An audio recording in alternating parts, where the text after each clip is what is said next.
I think so often in the corporate space, when you're learning about presence, you're learning about commanding a room, people don't always talk about this stuff. And this is the stuff that I think personally is the most important.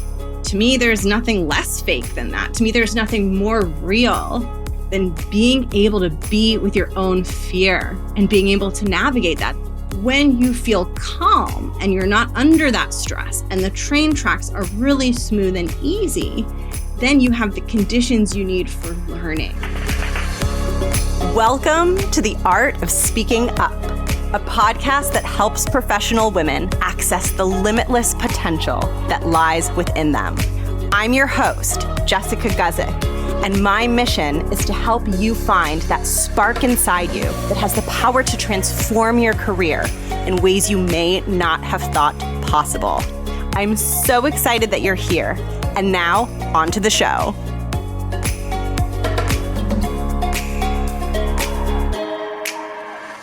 Welcome to the show. Welcome. Thank you for being here. Thank you for tuning in. I'm so excited to have you here. I'm very excited about the content for today's episode because this is one of my absolute favorite topics. It is so close to my heart. Let me start out by introducing myself. If you've been listening for a while, you know who I am. And I know some of you are new and just finding the show. And if that's the case, I'm Jess. I'm the creator of this podcast. I had a career in the 9-to-5 space as a corporate strategist. I did really, really well in my career, even though I struggled with my voice and struggled with confidence. I was able to overcome those struggles and become a very powerful leader in the corporate space. And now I'm a coach and I dedicate my time to helping women build confidence, helping women find their voice, and helping women become powerful leaders and be on the career path of their dreams. And that is what today's episode is all about. We are diving deep into this idea of exuding and projecting confidence in your voice and in a room when you're not 100% feeling confident inside. I have a lot of content this month all around meetings, all around your voice, and all around strengthening your voice in honor of the upcoming launch of the Art of Speaking Up Academy. So in a few weeks, I'm going to be opening doors and opening enrollment for my signature group program, the Art of Speaking Up Academy, where you will learn, drumroll, the art of speaking up. And for me, the art of speaking up is this comprehensive toolkit, this comprehensive set of skills that enables you to both feel powerful and speak up really powerfully in the meeting room. This is so important because so much of your career is meetings. You have probably, depending on how far you are into your career, sat in hundreds of meetings. And as your career develops, you will sit in hundreds and probably thousands more rooms. And your ability to command a room, your ability to speak up with confidence and authority is going to have a really big impact, not only on your career and your reputation and how quickly you build a powerful reputation and get promoted, but it's also going to have an impact on how you feel. And when you learn how to have a powerful voice in meetings, it helps you feel strong and confident and badass and powerful inside. And in my mind, as much as I love the outer tangible stuff, and trust me, I love it when a woman gets a raise. I love it when a woman gets promoted. When that happens with my clients, I feel like I'm bursting with excitement. But what I think the name of the game is for myself included in my corporate career and in my life now, and I know for so many of you, is just feeling fucking powerful and feeling amazing in your own skin and learning to feel that way. I really think that that is priceless. And I think that that's an experience that as women, it is our work here in this lifetime for us to grow into that. And I believe it's possible for all of us, even if you struggle with confidence and even if you struggle with your voice. All of this is to say that I'm getting really pumped up about opening up the doors for the Art of Speaking Up Academy. And in honor of that, I'm going to be doing a lot of content around helping you find your voice, find that confidence, and really command a meeting room and know how to be in that room and be the person who is captivating people's attention and who is seen as really good at what you do and really competent and really strong and really authoritative. That is my goal for you. If you are thinking that the Art of Speaking Up Academy might be a fit for you, I want to invite you to join the waitlist. Once you join the waitlist for the Art of Speaking Up Academy, first of all, you will get a little surprise from me as soon as you sign up. I want to keep that a surprise, but you'll find out what it is once you sign up. And as part of the waitlist, you will receive bonus content and discounts on the Art of Speaking Up Academy that will not be available anywhere else. To hop on the waitlist, go to the show notes or head over to jessguzikcoaching.com/academy. And as soon as you sign up, there'll be a little surprise for you in your inbox, which I'm really excited about. And now, time to get into the content and the meat of today's episode. I love this. This is where I get to combine my background in corporate and executive communication. I've been in the room with executives. I've been in the room with members of the C-suite. I've been in the room with a lot of really, influential leaders in the corporate space. And I know what they need to hear in order for them to think that you've got it, you've got the stuff, you're good at what you do. And this is a topic where I really get to combine all of my knowledge in that space with my experience and knowledge doing 150 podcast episodes, studying improv theater, studying comedy, getting on stage, learning about self-expression, learning how to command an audience.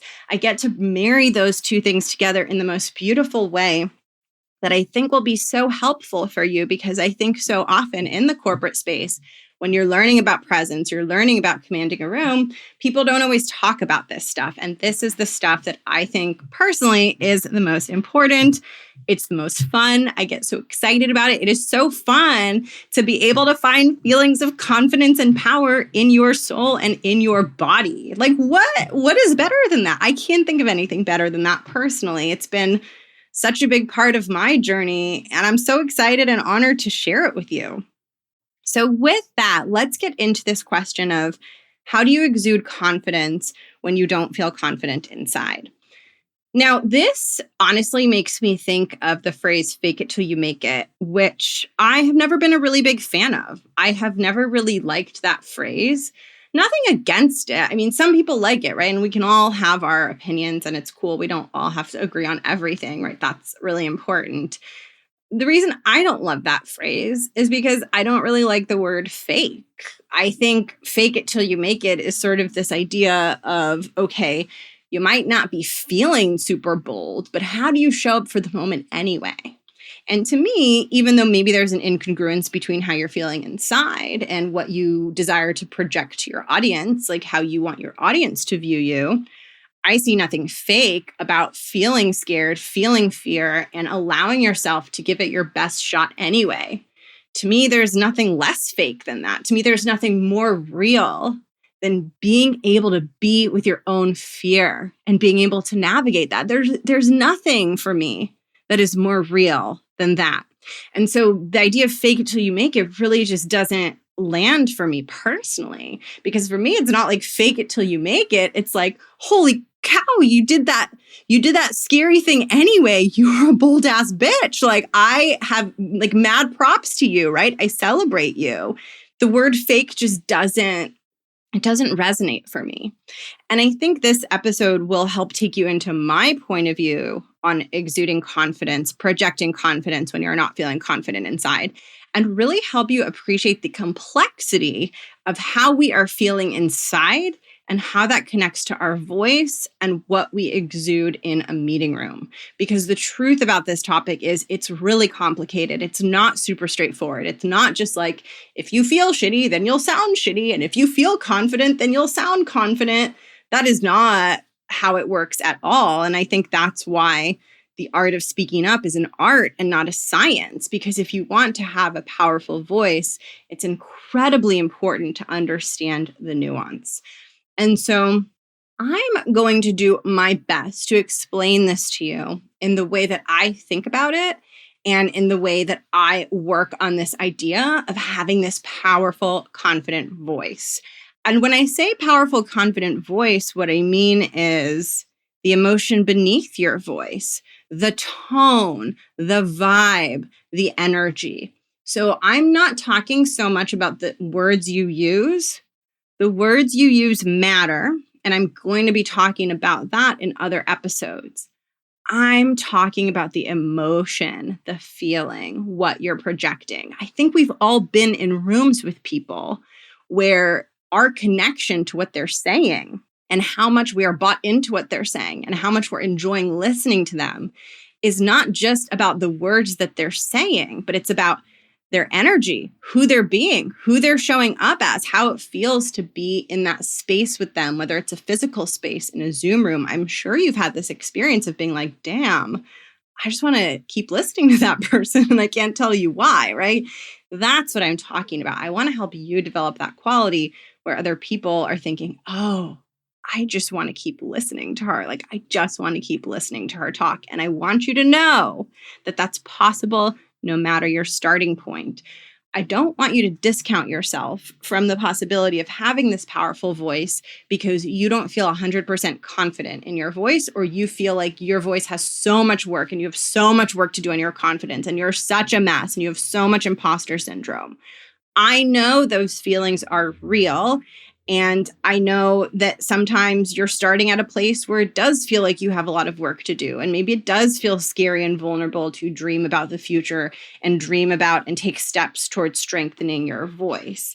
And as long as you're committed to it and as long as you're willing to make the decision of, I'm going to work on this as long as I need to work on this until I have the voice that I want and I'm able to be the way that I want in meetings, the only thing that's going to stop you is you. There is no circumstance outside of you that is going to prevent you from growing into this voice. It is just your decision to stick with your unique process, your unique journey, your unique timeline, to not judge it or diminish it or say it's going to take too long or that you don't have what's required to do it, to not make any of those judgments and any of those predeterminations and any of that stuff, and to just commit to going with it one step at a time until you become that woman.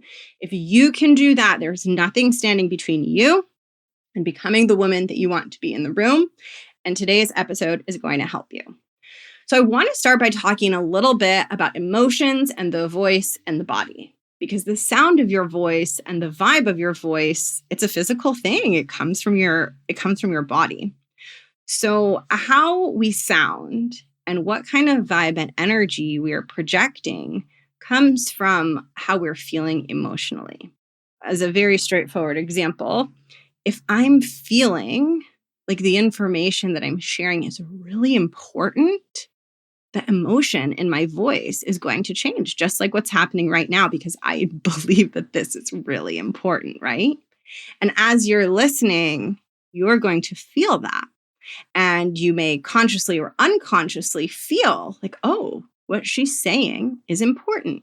Similarly, if I am feeling myself and I'm feeling really confident, and that's the predominant emotion that is coming through as I'm talking to you, as you experience me talking and you hear my voice and you hear the unique qualities that are coming out in it, you, again, are going to consciously or unconsciously feel like, oh, damn, she's confident. She's feeling herself. You're going to have that experience. And so I really want you to think about the voice as a mirror of your feelings. Whatever your feelings are, your voice is going to mirror those feelings. And that's what your audience is going to feel too. Now, I don't want you to use this information to panic, and I don't want you to use this information to spiral down. I am an expert at predicting where you might spiral down because I have probably been where a lot of you are. I can't say for sure. But I know that there's a big fear that if the audience feels whatever emotion you feel when you talk, then if you're feeling uncertain or you're feeling terrified or you're feeling awful or you're feeling small, that the audience is going to feel that.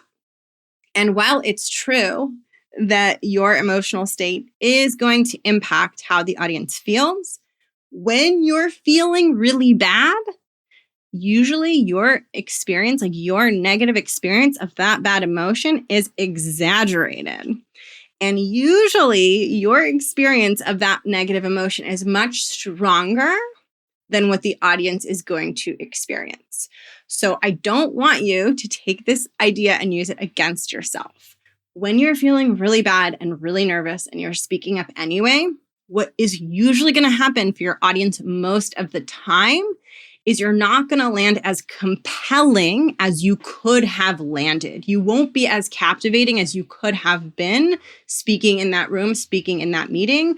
That is not the same as because you feel super awful, you sound super awful. It is not a one-to-one relationship, right? Like in math, when we learned about like a one-to-one relationship, or it's like 5x proportional, right? So it's not linear. It's not one-to-one. It's not like however awful you're feeling, they see all your awfulness. And in fact, something super reassuring, if you have stage fright, if you're shaking, if you're nervous or whatever, people can detect like 2% of what you're feeling. You think that they can detect 98% or 100%, and they're detecting like 2%. And it's mostly just that your personality isn't really coming through as strongly as it could be. So I really want you to know that when it comes to exuding this power and showing your personality and being strong and badass and compelling when you speak, it's more about the upside, right? It's more about going from being just not as memorable and not as captivating to bold and strong and captivating. And the positive emotions that you feel are going to translate more directly for your audience than the negative emotions. So if you're feeling awful, your audience is not going to experience you as sounding super awful. Again, they might not experience you as super compelling and super confident and super authoritative, but it's also not going to be that other extreme of feeling awful. But if you're feeling amazing and badass and inside you're thinking, I'm the shit, they are going to feel more of that. So the strength, the confidence, the positive emotion translates much more powerfully for your audience. This is good news for you. This is beautiful news because it means there's a whole lot of pure upside for you when it comes to developing your voice. This is how I want you to think about this. And this is so important to understand. And when you understand this, it can change everything and it can really help you see that you are in command and control of your voice and your body and the decisions that you make. You may not be 100% in control of every little variable, but there are a lot of variables that you do get to control when it comes to having a powerful voice and a powerful presence in a meeting. So here's how I want you to think about this. I want you to think about the emotion that you feel when you're speaking as a train track. And I want you to think about you speaking in the meeting as you driving a train on a train track. So, for example, let's say you are feeling really scared, very nervous, not confident in yourself at all. That emotion is like a rickety, busted train track that, like, if you're on that train, on that rickety train track, that train ride is going to be bumpy as hell, right? That's what I want you to imagine, which means that when you come in with an emotion that feels bad and not good, and you're driving the train, in order for you to offer your passengers a smooth train ride on that bumpy track, you need to be a really good train conductor, right? Because your track is bumpy as hell. So if you want a smooth train ride, then you got to be really good at driving the train. Just like if you are feeling negative, nervous emotion in a meeting and you want your audience to experience you as confident and you want your audience to have a good train ride, you need to be really, really good at knowing, summoning, and harnessing your confident voice, because the train tracks aren't going to do it for you. The emotion isn't going to do it for you. The train tracks are working against you. The emotion is working against you. So you need to be a really good driver of that train. Now, I want to contrast this with a train on a track that is super, super smooth. I want you to imagine the smoothest possible train track. It is shiny. It has not a single flaw. And when you're on this train, it feels as if you're floating. And in fact, I feel like there are trains that actually float and they're magnetic, I think. And so I want you to imagine that feeling. You are on a train ride that is so, so smooth. Now, in order for you as the train conductor to deliver this smooth ride for your passengers, you don't need to be as adept or as skilled because the tracks are so damn smooth that the train ride's going to go really, really well. It's the same for your confidence. When your emotional state and how your body feels in that emotional state is very positive and very smooth, just like that positive, smooth train track, then in order for you to sound confident, you don't have to work as hard because it's going to happen on its own. So your emotions are like the train tracks. And however you're feeling in the room is going to dictate how much effort is going to be required of you to harness the confident voice. And notice how I'm not saying that when you have a rickety train track, you're screwed, you're effed, right? Too bad, rickety train track, you can't sound confident. I'm actually not saying that. What I'm saying is it's going to require far more skill and awareness on your part to deliver the smooth train ride, to deliver the confident speaking up in the meeting than it would require if you had a very smooth train track. This, again, is good news for you because I think so often we think, I don't feel confident, I feel shaky, I feel small, I'm doubting myself. And then we think, well, I guess I just can't sound confident in this meeting. I guess I just shouldn't speak up in this meeting. I guess I should just wait until I'm asked or wait until I'm certain that I'm supposed to be contributing because I'm not going to sound confident. And what if I make a fool of myself?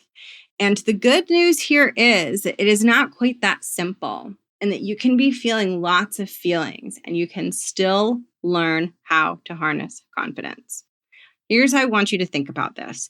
I want you to imagine 10 different train tracks, all labeled 1 through 10. And they're all lined up. And train track number 1 is rickety and all busted up and shaky and old and broken. And train track number 10 is like the smoothest track ever. And as you get closer from track number 1 to track number 10, the train tracks get incrementally better. So track number 2 is still kind of broken and shitty, but it's better than track number 1. Track number 3 is better than track number 2. And as you get past track 5 and closer to track 10, the tracks get smoother and smoother and smoother, and track 10 is smooth and flawless. Every room that you're in, every meeting that you're in, every conversation that you're in, every situation that you are in at work that requires you to speak up falls somewhere between train track 1 and train track 10. And depending where it falls between train track 1 and train track 10 is going to determine your emotional state in that meeting. There are some meetings and conversations where you will feel calm and relaxed and sure of yourself. And then there's some conversations and meetings where you are going to feel doubtful and scared and small. And there are all sorts of meetings that fall in between 1 and 10. But every meeting that you're in is going to fall somewhere along that spectrum. And when you're in that space, in that room, in that meeting, in that conversation, you are going to experience the emotional state that goes with that experience. So when you're in a meeting that's a train track 1, you are not going to be feeling great. When you're in a meeting that feels more like a 10 and you feel at ease, you're going to be feeling better. When you are feeling better and you're in a high number train track meeting, it's going to feel easier for you to speak up in that meeting. So that's the foundational piece of this episode that I want to start to lay as the groundwork, which is that every meeting corresponds to a different train track. And the more comfortable and confident you feel by default in that meeting, the higher number train track you're on, and the easier it is going to be for you to speak up with confidence. This is because your body and your emotions are cooperating with you and supporting you rather than fighting against you. Just like with the train track, when it's really smooth, the track is cooperating with and helping the conductor deliver a smooth train ride. Similarly, when you're in a room that feels like a 10, you feel amazing. Your body is cooperating with you, it's supporting you, it's helping you sound confident. Likewise, if you're on a rickety train track number 1, or you're in a meeting that feels really, really hard, your body is not cooperating. Your body's working against you. It's pushing you in the opposite direction, which means that if you're the conductor, driving that train is going to feel a lot harder. It's going to be harder to deliver a smooth train ride. You still can, by the way. You still can. And if you're in a meeting, it's going to require more effort for you to find a confident voice. This is what people miss. So what I'm about to explain next is the thing that people miss and where people miss the opportunity to build a confidence and to build a strength into their voice that is lasting and sustainable and that is not fleeting and something that is only available to them sometimes. And this is so, so, so important. So if you are learning to find your confident voice, and if you don't know how it feels in your body and your soul and your heart and your spirit to speak as you, to speak with confidence, to speak with power, to speak with vitality, to speak in a way where you not only feel like you are purely expressing yourself, but in a way that feels good and strong and powerful. If you don't know what that feels like or how to do that, it will be very, very difficult for you to ever be able to do that in a train track 1 setting. So let me explain this a little bit more deeply. If you've never been taught how to drive a train, and then you get put on a really rickety track, and someone asks you to drive that train and offer a smooth ride for the passengers, you're going to fail at being able to do that because you never learned how to conduct the train, right? And if you are going to learn how to conduct the train, you need to learn on the smooth track because you're learning. You can't learn on the difficult track because that's too many steps ahead of you. And this is where a lot of people struggle and get stuck on their confidence building journey and on their journey of finding their voice. Is they expect to be able to be on a level 1 messy, rickety train track and deliver a smooth ride. And you go in the meeting and you're like, well, I'm listening to the podcast. I should sound confident. I should know what to do. But you haven't spent enough time on the smooth tracks. And so inevitably, you're not able to deliver the confidence that you want, and you think that you've failed. You think that something's wrong with you. You think that your confidence gap is just too big to close. But the real issue is that you haven't tackled the learning process in the proper order. What needs to happen first is you need to learn to conduct the train on the smooth tracks, which means you need to find the spaces, the meetings, the conversations where you feel calm and where you feel like your body and your emotions are in a state that help you speak with confidence rather than working against you. When you feel calm and you're not under that stress and the train tracks are really smooth and easy, then you have the conditions you need for learning and the conditions that you need for finding your voice and experimenting with your voice and finding that strong, powerful, confident voice. This is why I'm always telling people who want to have a more confident voice, who feel scared in meetings, is first, find the meetings that don't feel scary. I don't care how small they are. I don't care if the thing that doesn't feel scary is a conversation with your friend. Maybe the thing that doesn't feel scary is you alone in your room. Literally, it doesn't matter. It really doesn't matter what your train track 10 conditions are. But find the thing that doesn't feel scary and find your confident voice there and get really good at it there. Because as you get better at speaking up with confidence in a meeting that feels like a 10, where your emotions and your body are feeling good and strong and amazing, then you're going to be able to hop into the meeting that feels like a 9, where the track is not flawless. It's a little bit bumpy, but you've spent so much time on the smooth track conducting the train that you know exactly what to do. And you get through that level 9 meeting as if it was a level 10. And then you hop in a level 8 meeting and it's like, oh, this one's a little bumpier, but I got it. I got it because I've been practicing in 10 and I've been practicing at 9, and you got that level 8 meeting, and then you hop into a 7 and you're like, ooh, this one's a little even bumpier. And it goes okay. And before you know it, you're on a 6 and then a 5 and then a 4 and you're on a 3 and you're like, whoa, this train track is busted and broken and chaotic and I'm getting a headache, but I can do this because I know what it's like to find confidence in my voice and in my body. And I've done it enough times and I've given myself enough room to practice in the easy spaces so that when I'm in the hard spaces, even if I'm not feeling great, even if my emotions are really, really big, even if my body's not cooperating, I still know how to navigate that meeting. I still know how to be with all of the challenges that circumstance is bringing and bring my most confident possible voice and deliver those passengers the smoothest train ride that I can possibly deliver them on that rickety track. That is the name of the game, and that is the magic. And one thing that I want to point out to you is that you can't feel ready for the harder train tracks without spending time in the messy middle.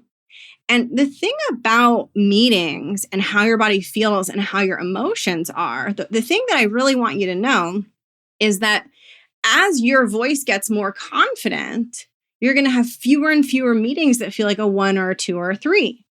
Over time, the meetings that used to feel really scary for you and really intimidating for you, and that used to bring on lots of negative emotion, make you feel really small and doubtful about yourself, over time, those meetings are going to start to feel like a 3 or a 4 or a 5 or a 6. They're going to get better.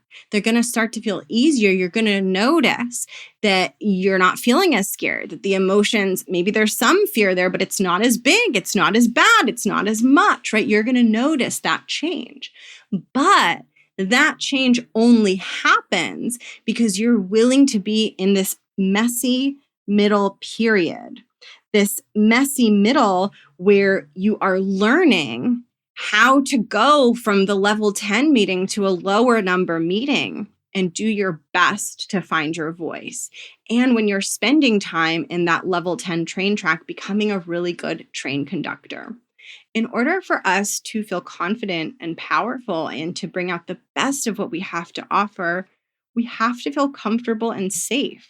We just can't do it any other way. And that's why we need to learn, and you need to learn, and you need to find your voice in rooms, in situations that feel like a 10, that feel like you're calm, that feel supportive of you emotionally, where your body and your spirit can relax into the space and feel good. And it is with those conditions that badass, powerful woman in you is going to emerge for the first time. And you are going to be able to feel and understand what she feels like and what she sounds like and how she talks. And the more you get to know her in that safe space, the easier it's going to be for you to bring her with you to the spaces that feel more challenging. It is you developing this inner strength and learning how to summon it and bring it with you wherever you go, no matter how hard it gets. You will never get to a point where every single meeting is a 10, but you will certainly get to a point where the low number meetings start to feel higher and higher, and you're not so scared of them because you've become really good at bringing your voice out. And so my ask to you, my challenge to you, my suggestion to you is you need to find those level 10 train tracks, whether those are your one-on-one meetings, whether those are conversations that you have outside of the workplace, right? Maybe those are something not work related, but where you feel comfortable so that in those situations, you can practice conducting the train. You can practice bringing out that powerful voice. That is why I'm so excited and why me creating the Art of Speaking Up Academy is so important. Because one thing that was missing for me when I was in corporate and trying to find my voice and struggling with my own lack of confidence is a safe space. I would go to workshops. I would go to training. I was really trying. I was trying to do all the things to build confidence and find my voice. But I would go into these spaces that were meant for women to help women become confident, to help women become leaders. And I didn't feel safe in those spaces. I saw women being really criticized and talked down to. And for me, those spaces felt like level 1 or 2 or 3 or 4 train tracks. There was no way that I was going to learn how to conduct a train in those spaces.